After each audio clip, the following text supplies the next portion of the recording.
RCR, la red que comunica y une al Perú. En RCR, Red de Comunicación Regional, ingresamos a nuestra secuencia Voto Informado, ¿no? Donde habitualmente recogemos las propuestas de los candidatos, los aspirantes al Congreso de la República de distintos puntos del territorio nacional. En esta oportunidad nos es grato recibir en los estudios de RCR, Red de Comunicación Regional, al doctor Carlos Villalta. Él es candidato al Congreso de la República en la provincia constitucional del Callao por el Partido Popular Cristiano con el número 3. Él es abogado con maestrías en gerencia social y regulación de servicios públicos con vasta experiencia en el sector público. Ha sido asesor tanto en el Parlamento Nacional, en el Ministerio de Transportes y Comunicaciones y coordinador ejecutivo del Programa Nacional de Bienes Incautados PRONAVI. Qué gusto de saludarlo, doctor Villalta. Buenos días, José. Gracias por la invitación y la oportunidad de poder dirigirme a toda tu audiencia, ¿no? Y poder explicar un poco y conversar en torno a la candidatura. Muchos se preguntan, ¿no? Luego de esta situación que hemos vivido en los últimos meses, el descrédito que alcanzó el Parlamento Nacional, el Congreso de la República, ¿no? Esta apuesta por el Congreso, ¿no? ¿Cómo es así que se decide, ¿no? Mira, yo, si bien es cierto, lo has mencionado, he desarrollado toda mi carrera profesional en el sector público a nivel de gobierno nacional, ¿no? Y siempre se da la oportunidad de conversar en torno a la problemática y la situación de algunas regiones y entre ellas del Callao. Hemos visto que en los últimos años el problema, el flagelo de la corrupción y la delincuencia, la violencia, la inseguridad ciudadana ha ido en aumento en la región del Callao. Y obviamente, como vecino, como afectado directo, tenemos que tomar la decisión de enfrentar esta situación y por lo menos sentar las bases del cambio y la transformación que el Callao necesita. Es por eso que he decidido volcar mi experiencia, las capacidades que tengo para sentar esta base de transformación que te acabo de mencionar, ¿no? Y es por eso que asumo la responsabilidad y el reto de postular al Congreso de la República. ¿Usted es militante del PPC desde hace qué tiempo? Cuando estaba en la universidad en el año 89, ingresé al comando universitario del Partido Popular Cristiano. Estamos hablando de 30 años. Casi 30 años, ¿no? Sí. Casi 30 años. Hablemos un poco de las propuestas. ¿Cuáles son las propuestas que plantea al elector, ¿no?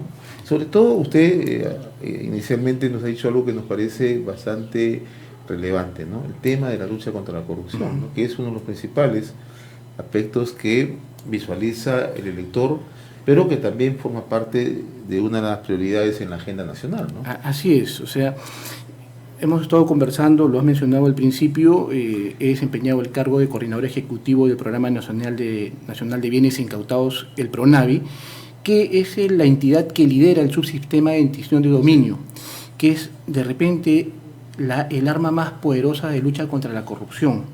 Si bien es cierto, la policía, el Poder Judicial, las fiscalías tienen su tarea, también va el tema de cómo quitamos esos bienes que han sido adquiridos de manera irregular y con fondos ilícitos, por la corrupción, por el crimen organizado, por la minería, la tala ilegal, una serie de delitos en agravio del Estado.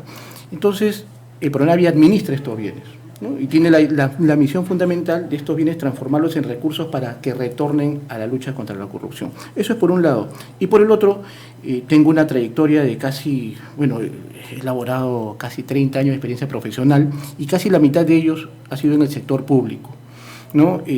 Usted podrá buscarme, pueden googlearme los vecinos del Callao, ¿no? Y podrán ver de que tengo una trayectoria sin investigaciones, sin procesos legales, una trayectoria limpia de trabajo para el Estado.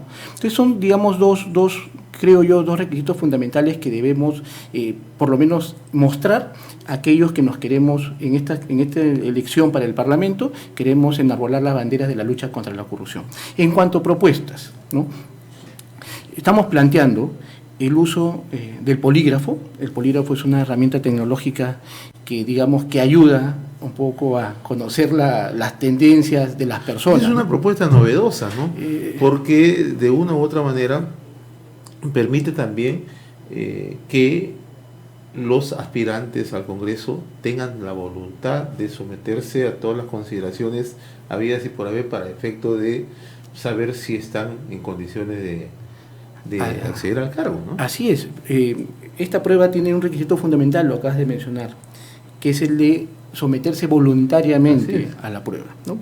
Y esto tiene dos efectos, ¿no? Primero, obviamente, conocer las verdaderas intenciones de quien se somete a la prueba, y el segundo es un elemento disuasivo, ¿no? Ten en cuenta que, por ejemplo, en estas elecciones mucha gente quiere tener una oportunidad de llegar al Parlamento, ¿no? Pero no conocemos sus reales intenciones o qué puede haber, digamos, en su pasado o la forma en que recibe recursos, ¿no? Entonces, esto va a ayudar a que las personas mediten bien cuando van a acceder a un cargo en la gestión pública, ¿no? ¿Esto alcanzaría tanto al presidente de la República, congresistas, alcaldes distritales? ¿Es un poco la idea? Esa es la idea, ¿no? Congresistas, ministros, todos los funcionarios públicos. Así, digamos, en esta primera propuesta, obviamente, los cargos de mayor importancia, ¿no? Queremos evitar que se presenten los casos de los cuellos blancos, ¿no? Los hermanitos ya no deben existir nunca más en la política, ni en la gestión pública, ni en la justicia de nuestro país. Entonces, a eso apuntamos, ¿no? Ahora, el tema que usted aborda pasa también, ¿por qué no se tiene o no se adoptan los mecanismos o no se cuenta con los mecanismos para generar una real filtración de la información que se le brinda, en este caso al Jurado Nacional de Elecciones o a los órganos pertinentes? Mira, las entidades, en este caso te lo menciono en nombre del Partido Popular Cristiano, no te imaginarás, yo como candidato, todos los requerimientos, documentaciones que nos piden, ¿no? Y también el partido hace una filtración, también se accede a redes, se busca información. Creo que el asunto está en poner un exhaustivo seguimiento de las personas que vamos a ocupar algún cargo público, ¿no? También tenemos otras herramientas, también está el control posterior, el mismo jurado puede, y lo ha hecho porque inclusive en el caso, por ejemplo, el jurado del Callao, ha hecho un seguimiento a las hojas de vida, a ver, tú dices esta cuestión, a ver, susténtalo, ¿no? O sea, digamos, creo que el esfuerzo de las entidades está presente, ¿no?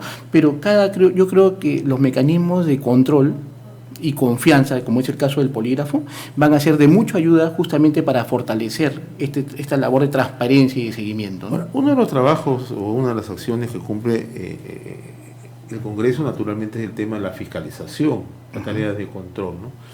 Usted ha enfatizado mucho en lo que ocurre en la provincia constitucional del Callao, ¿no? Para nadie es ajeno, ¿no? Para quienes nos están sintonizando en otros puntos del territorio nacional, todas las situaciones que se han presentado en las distintas administraciones, gobernaciones regionales, alcaldías, sean provinciales, distritales, en el Callao, ¿no? Considerando, ¿no?, que una de sus principales propuestas es la lucha contra la corrupción, ¿cómo encauzar un trabajo desde el Congreso para generar una real fiscalización, tareas de control hacia los gobiernos nacionales, que en estos momentos, de acuerdo a las cifras, trae datos sorprendentes, ¿no? Porque cuando uno empieza a darle una mirada, a visualizar qué es lo que está ocurriendo en los gobiernos nacionales, la corrupción está totalmente enraizada. ¿Qué hacer desde el Congreso? Mira, el primer paso creo que está en el compromiso de los que vamos a formar parte del Parlamento, de los mismos candidatos, ¿no? Y los congresistas. El Parlamento, el congresista, tiene tres funciones, digamos, para expresarlas en forma simple, ¿no? La labor de representación, la labor legislativa y la labor de fiscalización, ¿no? Hemos visto que obviamente la labor legislativa se cumple, pero en el caso del Callao, creo que la labor de representación y la de fiscalización se han ido dejando de lado paulatinamente. Tenemos que recuperar esa función, que creo que es la más importante, y es donde yo fundamento mi compromiso. La fiscalización no es obstrucción, ni tampoco es fastidiar e incomodar. La labor de fiscalización, por un lado, obviamente implica ver que las cosas se hagan bien, y también implica una labor de acompañamiento a la autoridad, ¿no? Que es una manera de corrección, de redireccionar las cosas cuando no están yendo bien. El congresista debe ser un colaborador. Justamente esas han sido las causas, creo yo, de que se ha generado esta crisis, ¿no? En cual el Congreso, en vez de acompañar a la gestión, al gobierno, en muchos casos pues se convirtió en un elemento de confrontación, ¿no? Esta situación ya tiene que ser superada, pero trasladándola al Callao.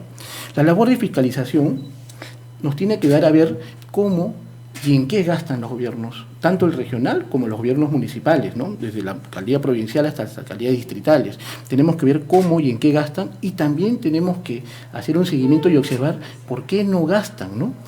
El Callao, el gobierno regional, el presupuesto de inversión pública, no puede ser posible, José, que solamente se haya en el año 2019 invertido el 14% del presupuesto. Es uno de los más bajos indicadores a nivel nacional, ¿no? Mira, si no es el más bajo, es el penúltimo. Sí. Pero y eso tenemos que corregirlo, ¿no? O sea, tanto daño a un país, a una ciudad, a una región como el Callao, le hace la autoridad corrupta como la autoridad incapaz. O sea, ellos son los enemigos del desarrollo. Entonces, a ellos tenemos que hacerle seguimiento y separarlos, ¿no? O sea, justamente tenemos las herramientas de, por un lado, la vacancia y por otro lado, la revocatoria, ¿no? Entonces, tenemos que empezar los ciudadanos a asumir este tipo de responsabilidades para enfrentar estas situaciones cuando se presenten, ¿no? ¿Qué otra propuesta se está planteando? Básicamente, el tema del polígrafo para el acceso a la gestión pública, y la otra herramienta es devolverle a la Contraloría las facultades sancionadoras. El año pasado, el Tribunal Constitucional, en una sentencia, le reconoce la facultad sancionadora a la Contraloría, pero por otro lado deja sin efecto la tipificación de infracciones. Estamos hablando de 15.000 procesos a autoridades que, por decirlo menos, han tenido una actuación irregular, ¿no? Están en stand-by.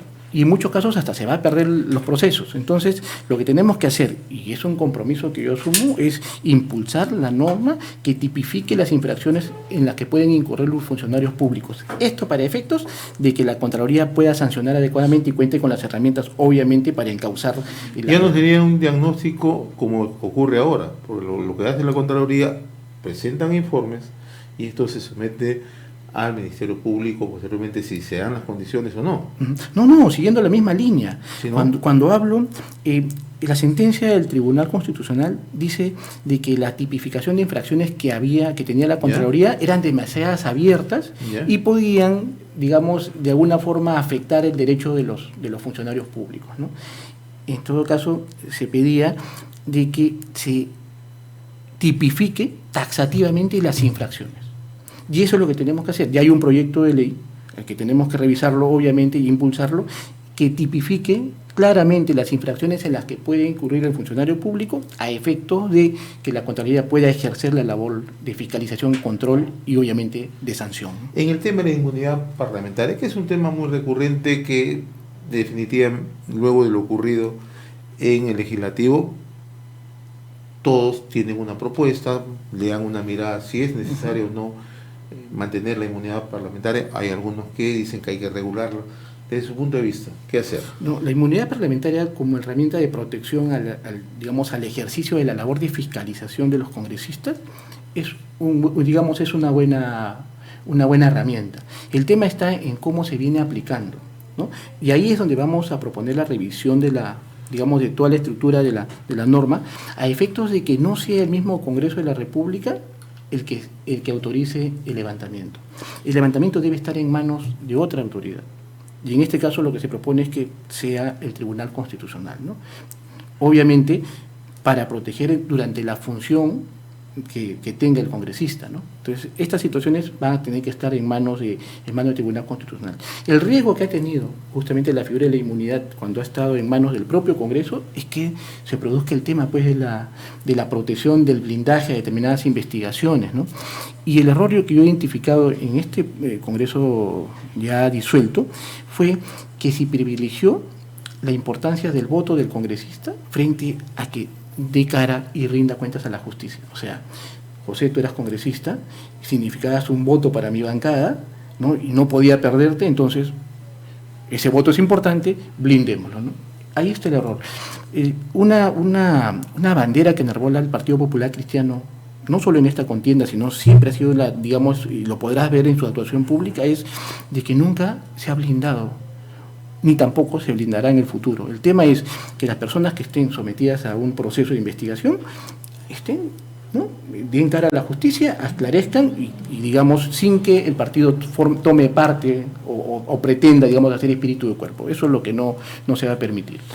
Don Carlos Yalta, ha sido sumamente grato conversar con usted, desearle los mejores éxitos en el proceso el próximo 26, es el número 3 en el Partido Popular Cristiano en la provincia constitucional del Callao. Así es, José, yo te agradezco nuevamente por la invitación, agradecerle a mis vecinos que nos están viendo del Callao, recordarles que este 26 de enero, al momento de votar, recuperen la confianza. En el Callao todavía hay gente buena que quiere trabajar, quiere poner lo mejor de sí por sentar las bases del cambio que el Callao necesita. Este 26 de enero te invito a marcar el mapa del Perú y a escribir el número 3 de Carlos Yalta.